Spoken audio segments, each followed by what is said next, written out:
वालेकुम अस्सलाम। आज मुझे जिस मौजू पर लब कुशाई का मौका मिला है उसका अनुमान है मेरा आइन मेरी आज़ादी की ज़मानत। इससे पहले कि मैं अपने मौजू पर आऊँ, मैं यह बयान करना चाहती हूँ कि आइन क्या है। बुनियादी क़वानीन और रसूलों का ऐसा मजमुआ जिसके मुताबिक किसी मुल्क या रियासत का नज़्म नक्श लाया जाता है। अब मैं अपने मौजू की तरफ आती हूँ। जनाबे वाला, हमारे मुल्क में इस वक्त 1973 का आइन नाफिज है, जिसका आर्टिकल 19 रोज़े रोशन की तरह आया है। क्या कहता है आर्टिकल 19?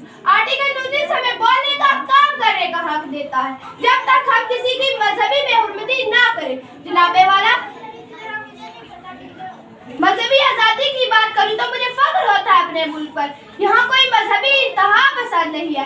यहाँ कोई मुसलमान हो, कोई सिख हो, कोई ईसाई हो, हर किसी को अपने अकायद के मुताबिक जिंदगी गुजारने का हक हासिल है। जैसे मेरे कायद ने फरमाया, दुनिया की कोई ताकत रियासत पाकिस्तान को खत्म नहीं कर सकती। आइन भी हमें तहफ़्फ़ुज़ देता है। यहाँ मजहबी अकायद नहीं लड़वाए जाते, यहाँ मजहबी अकायद नहीं लड़वाए जाते, यहाँ जबरदस्ती कलमे नहीं पढ़वाए जाते, यहाँ जबरदस्ती कलमे नहीं पढ़वाए जाते।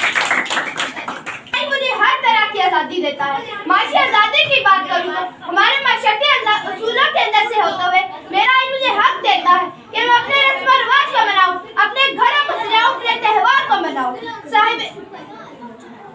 आज़ादी की बात करूँ तो मेरा आइन मुझे हक देता है कि मैं किसी भी जगह जैसे चाहूँ रहूँ। इस मुल्क में रहने